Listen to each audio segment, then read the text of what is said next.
Assalamualaikum warahmatullahi wabarakatuh. Perkenalkan, nama saya Basuki STMT. Saya adalah salah satu dosen di program studi S1 Teknik Mesin Unhas Tebuireng Jombang.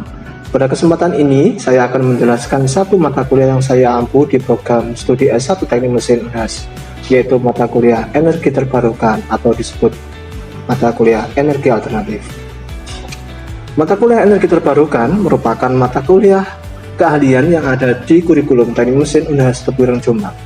Mata kuliah ini diberikan kepada mahasiswa program studi S1 Teknik Mesin pada semester 7 dengan bobot 2 SKS.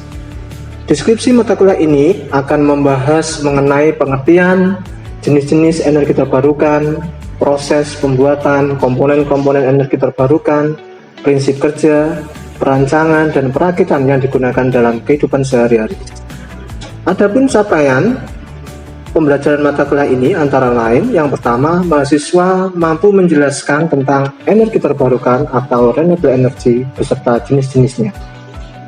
Yang kedua, mahasiswa mampu melakukan perancangan dan pembuatan renewable energy yang diterapkan dalam kehidupan sehari-hari untuk pemenuhan kebutuhan energi. Yang ketiga, mahasiswa mampu mendapatkan hasil akhir yang berupa prototipe jenis-jenis teknologi renewable energy. Yang keempat, mahasiswa mengetahui aplikasi jenis-jenis renewable energy dalam kehidupan sehari-hari. Yang kelima, mahasiswa mampu menyelesaikan tugas dengan tuntas, baik, dan tepat waktu berkaitan dengan materi energi terbarukan. Dalam mata kuliah ini ada 8 pokok bahasan yang kita bahas dalam satu semester ke depan. Yang pertama, pengertian energi terbarukan, meliputi kelebihan dan kekurangannya. Yang kedua, PLTS atau disebut pembangkit listrik tenaga surya. Yang ketiga, PLTB, pembangkit listrik tenaga bayu atau angin. Yang keempat, PLTMH, pembangkit listrik tenaga mikrohidro. Yang kelima, biofuel. Yang keenam, bioetanol. Yang ketujuh, biodiesel. Dan yang terakhir adalah biogas. Adapun kriteria penilaian mata kuliah yang saya ampu ini, mata kuliah energi terbarukan, antara lain: 1. Partisipasi dengan bobot 20%, kemudian yang kedua tugas dengan bobot 30%, yang ketiga UTS atau ujian tengah semester dengan bobot 20%, yang keempat ujian akhir semester dengan bobot 30%. Baik, selanjutnya akan saya tampilkan video pembelajaran mata kuliah Renewable Energy atau energi terbarukan dengan topik PLTS atau sering disebut dengan pembangkit listrik tenaga surya, yang kami lakukan secara langsung atau offline tatap muka dengan mahasiswa perkuliahan di kelas. Sekian, wassalamualaikum warahmatullahi wabarakatuh. Baik, assalamualaikum warahmatullahi wabarakatuh. Bagaimana kabarnya teman-teman pada pagi hari ini? Alhamdulillah baik ya, sehat semua ya. Baik, sebelum memulai pelajaran atau mata kuliah pada pagi hari ini, saya perkenankan untuk memimpin berdoa terlebih dahulu. Salah satu untuk memimpin berdoa, silakan Saudara Febi.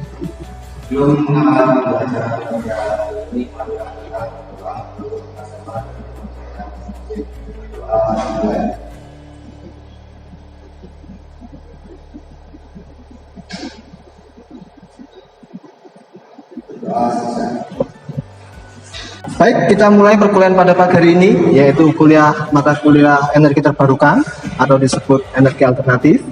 Mungkin sebelum kita menginjak ke materi ke pertemuan selanjutnya tentang PLTS, mungkin saya mau mereview sebentar terkait energi terbarukan, karena pertemuan yang sebelumnya kita sudah membahas tentang energi terbarukan. Mungkin dari teman-teman ada yang sudah pernah membaca atau masih ingat apa itu energi terbarukan?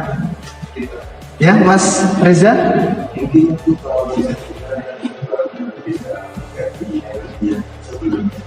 Sebelumnya, energi fosil. Jadi sebagai energi pengganti atau energi alternatif ya. Mungkin ada yang lain? Apa itu energi terbarukan? Contohnya angin, energi terbarukan. Ada lagi? Air. Banyak ya, jadi contohnya. Jadi benar. Jadi energi terbarukan itu merupakan energi alternatif, yaitu pengganti energi fosil. yang mana yang sekarang jumlahnya energi fosil itu sangat terbatas, maka perlu riset atau penelitian-penelitian selanjutnya. Baik, itu tentang energi terbarukan. Pada pertemuan kali ini kita akan membahas tentang sel surya. Jadi di sini Pak Basuki akan menjelaskan apa itu sel surya atau disebut pembangkit listrik tenaga surya, atau lebih kerennya adalah solar cell. Mungkin teman-teman sudah banyak melihat tentang sel surya. Seperti ini gambarnya sel surya. Jadi ini adalah gambar sel surya atau disebut sebagai fotovoltaik. Ya. Teman-teman bisa melihat di sini apa yang melatar belakangi munculnya energi terbarukan. Ya, salah satunya adalah energi fosil yang jumlahnya sangat terbatas. Anda lihat di sini di depan bahwasanya yang warnanya merah-merah itu kan minyak. Jadi minyak itu adalah energi fosil. Minyak, gas, batu bara itu termasuk energi fosil. Yang mana jumlahnya sangat tinggi sekali. Jadi konsumsinya energi fosil itu sangat tinggi sekali. Mulai tahun 2000 sampai nanti tahun 2035. Maka perlu penelitian lanjutan atau meneliti tentang energi, yang mana energi ini yang nantinya sebagai energi alternatif pengganti energi fosil, yaitu energi terbarukan. Ya. Nah ini, jadi efek dari energi fosil itu memang emisi CO2-nya ini sangat besar. Tahu emisi CO2 tahu ya? Jadi emisi itu gas buangnya CO2. Jadi moda transportasi ya seperti kendaraan bermotor, mobil dan lain-lain, itu memang gas CO2-nya sangat besar. Efeknya apa ketika CO2-nya ini besar? Efeknya adalah rumah kaca atau pemanasan global atau global warming. Mungkin teman-teman bisa merasakan saat ini suhu di Jombang sekarang itu suhunya hampir ya 36, 37. Yang di Surabaya mungkin bisa jadi 39, panas ya. Yaitu efek rumah kaca. Jadi pemanfaatan energi fosil yang berlebihan. Nah, oke ya. Nah, pada pertemuan ini nanti Pak Basuki menjelaskan tentang sel surya. Jadi harapannya nanti pada mata kuliah ini teman-teman mahasiswa itu memahami apa itu energi surya, apa manfaatnya, bagaimana cara perakitannya, bagaimana aplikasinya, bagaimana perawatannya. Nah, nanti capaiannya pada mata kuliah ini, pada topik sel surya ini adalah seperti itu tadi ya. Nah, baik. Di sini pengertian sel surya yaitu sebuah perangkat atau komponen yang dapat mengubah energi cahaya matahari menjadi energi listrik dengan menggunakan sistem atau prinsip efek fotovoltaik, atau lebih kerennya ya kayak proses fotosintesis. Ya, jadi sinar cahaya matahari ditangkap oleh panel surya, kemudian dikonversi itu dirubah panas menjadi listrik ya. Jadi itu efek fotovoltaik ya. Itu sel surya. Nah, kemudian setelah tahu pengertian sel surya, nah ini kenapa sih kok bisa menimbulkan listrik ya? Kenapa? Jadi nanti di panel surya itu ada yang namanya perpindahan energi foton cahaya matahari. Jadi nanti yang diambil di matahari itu energi fotonnya, ya, energi fotonnya. Jadi energi foton di matahari yang diterima berhasil membebaskan elektron dalam sambungan semikonduktor tipe N dan tipe P. Jadi nanti di panel surya itu ada dua muatan positif dan muatan negatif. Ada yang konduktor sama semikonduktor. Jadi itu nanti ya. Kemudian, nah ini fotovoltaik. Saya lewati. Nah ini sejarah fotovoltaik. Jadi sejarahnya efek fotovoltaik yang pertama kali berhasil diintegrasi oleh seorang ahli fisika yang berkebangsaan Prancis yang ini, yang namanya Becquerel. Jadi penemu sel surya pertama kali itu orang Prancis, namanya Becquerel, ya, Henry Becquerel. Ini tahun 1839, ya. Nah, kemudian, nah ini solar cell, seperti ini gambarnya sel surya, ya. Jadi ada muatan positif dan negatif, ya. Jadi kalau satu kesatuan ini namanya panel surya atau modul. Tapi kalau satu ini namanya sel. Namanya sel. Setiap sel mempunyai dua muatan, muatan positif dan muatan negatif. Ya.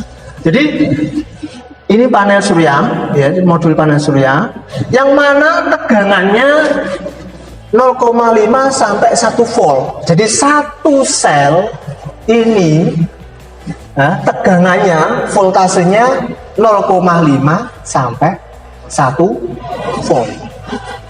Ampernya 0 sampai 10 ampere.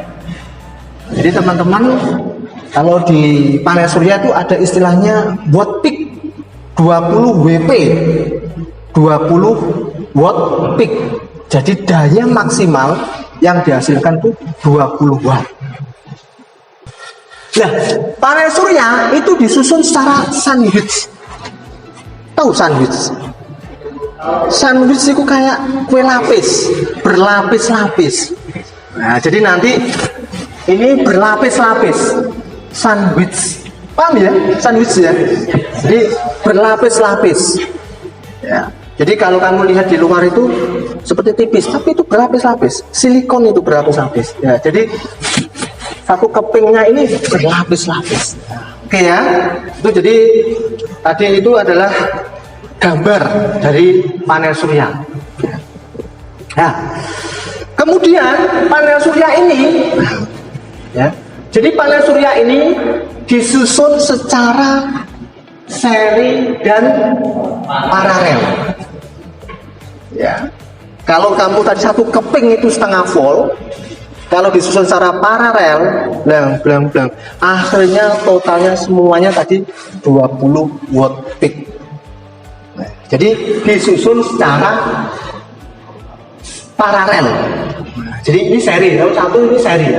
Kalau digabung-gabungkan semuanya, jadi nanti disusun secara paralel. Ya, itu ya. Jadi ini skema. Jadi kalau teman-teman mau merakit atau assembly panel surya itu seperti ini. Yang pertama, poin pertama itu panel surya. Ya, jadi itu modulnya. Kemudian masuk di charge controller atau sering disebut yang poin 2 ini SCC. Solar Charge Controller. Mungkin teman-teman nanti yang semester 8 ada yang tertarik tentang panel surya, harus paham ini. Ya. Jadi dari panel surya masuk ke SCC, di SCC nanti ada dua muatan, positif negatif. Kemudian bisa masuk langsung ke baterai jika nanti bebannya adalah DC. Ya, beban itu ya misalkan kamu pakai lampu DC. Kalau bebannya nanti AC, berarti butuh konverter, pengubah dari arus DC ke AC. Nah, ini maksudnya seperti ini. Jadi 1, 2, 3, 4. Jadi kalau langsung 1, 2, 3, oke, muatannya adalah DC.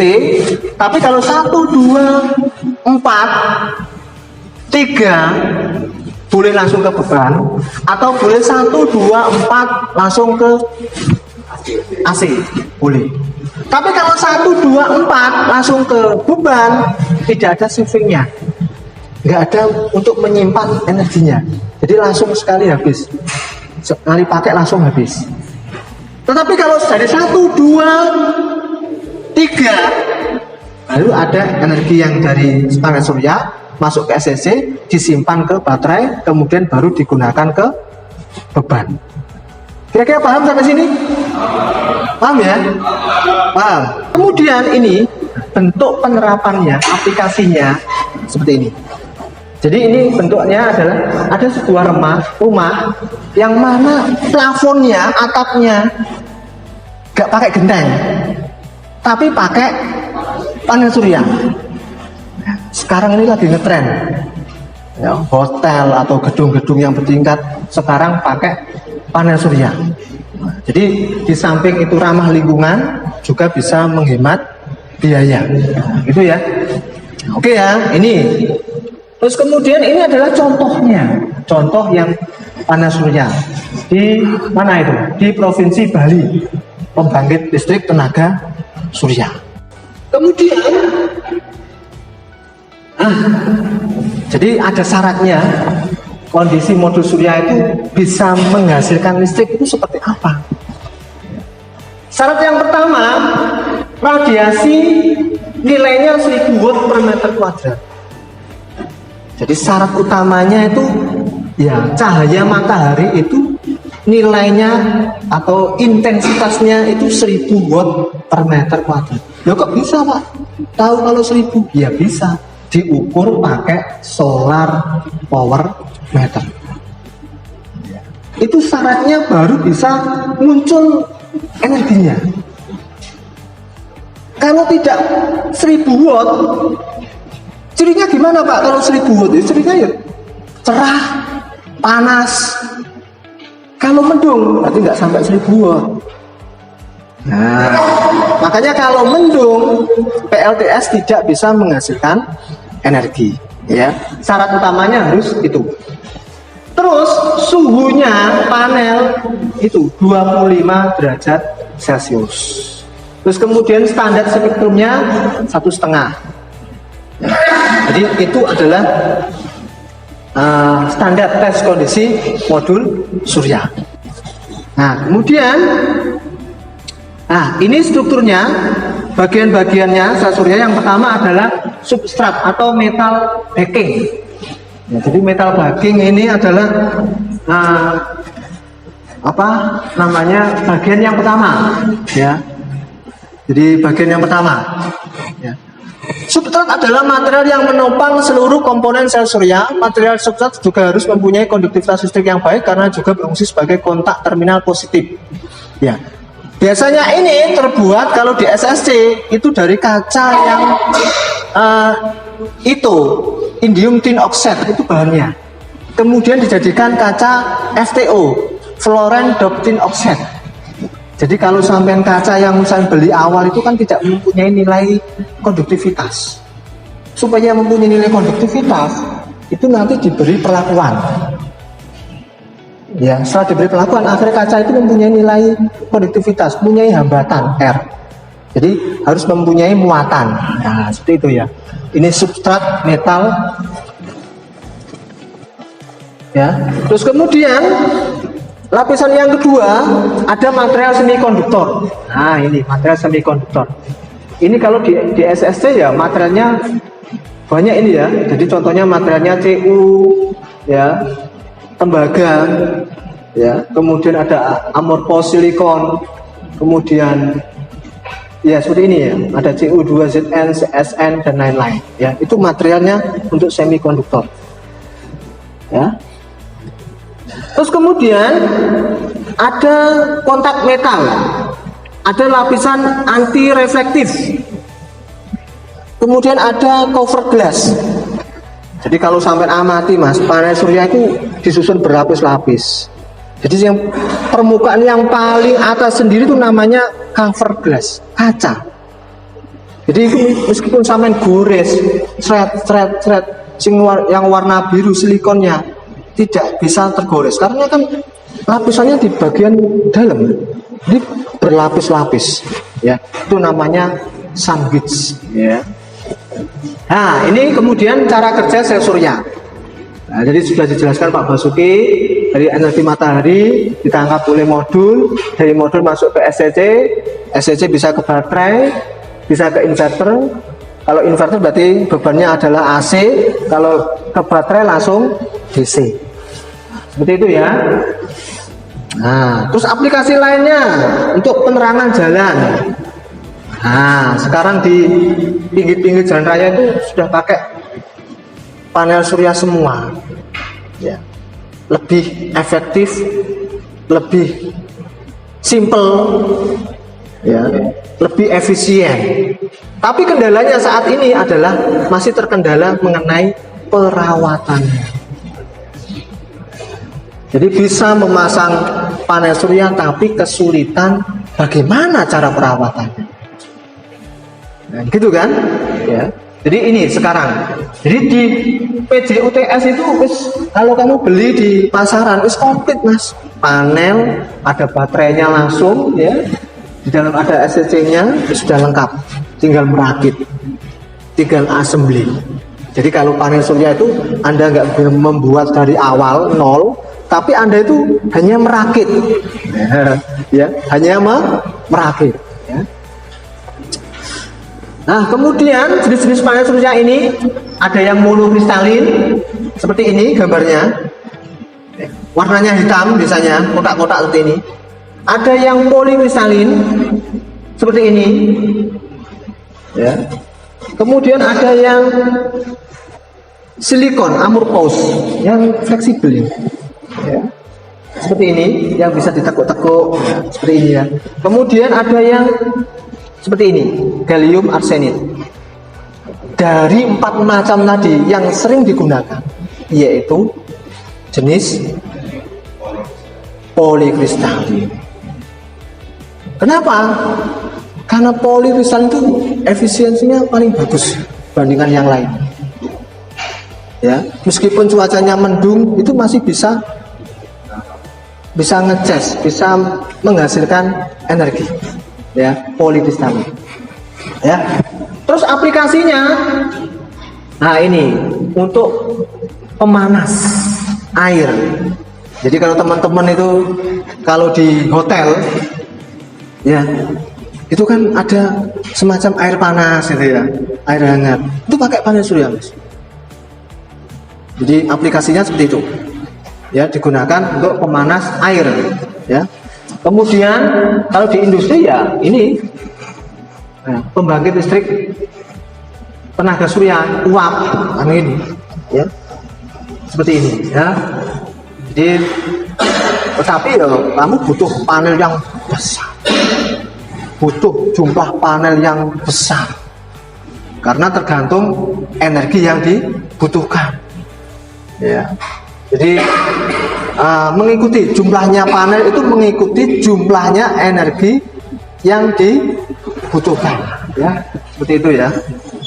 Nah, seperti ini. Nah, terus kemudian untuk pompa air, aplikasi atau penerapan dari panel surya.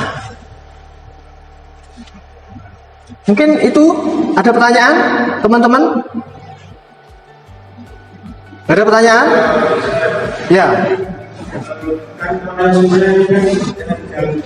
Ya. Kenapa sih belum banyak digunakan di Indonesia? Kenapa panel surya ini kan termasuk energi alternatif? Kenapa Pak kok jarang digunakan? Ya. Jawabannya adalah, ya, panel surya itu yang pertama efisiensinya masih kecil. Ya. Kalau mau pakai panel surya, pertama kan harus tahu dulu kebutuhan energinya berapa, jumlahnya berapa. Memang kalau mau merakit panel surya yang di pertama kali awal itu memang kita itu berat di biaya. Biayanya itu sangat mahal. Tetapi nanti kalau dihitung 5 tahun atau 10 tahun ke depan itu baru kelihatan, oh ternyata lebih hemat pakai panel surya. Ya. Itu. Tetapi kalau di Indonesia, karena memang orang Indonesia itu kan lebih konsumtif atau lebih enak, lebih nyaman pakai energi fosil atau minyak bumi. Tahu ya energi fosil minyak bumi ya? Kayak Pertalite, Pertamax, Dexlite, solar, itu semuanya adalah luarannya minyak bumi. Outputnya minyak bumi, olahannya minyak bumi, sumber utamanya minyak bumi. Minyak bumi diolah jadi Pertalite, jadi Pertamax, jadi Dexlite. Jadi mungkin bisa saya simpulkan pada pertemuan pagi hari ini kita kuliah PLTS itu Yang pertama, kita sudah memahami apa itu PLTS, pembangkit listrik tenaga surya. Jadi apa tadi PLTS? PLTS itu adalah sebuah alat yang bisa mengkonversi dari energi matahari menjadi energi listrik. Terus yang kedua, jenis-jenis panel surya. Tadi ada yang monokristalin, polikristalin, amorphous silikon, yang terakhir apa tadi? Grid tadi. Ya, ini yang terakhir. Gallium arsenide. Nah, itu jenis-jenis panel surya. Kemudian yang ketiga yaitu aplikasi panel surya. Diaplikasikan untuk apa tadi? Untuk penerangan jalan, untuk rumah minimalis yang pakai PLTS, kemudian ada kendaraan, kemudian ada pemanas air, kemudian ada pembangkit listrik tenaga sel surya di industri. Ya, itu tadi pertemuan pada pagi hari ini. Bisa saya simpulkan tadi ada beberapa macam jenis PLTS, fungsinya, kemudian manfaatnya, kelebihannya, kekurangannya. Tadi ya, kekurangannya efisiensinya masih kecil.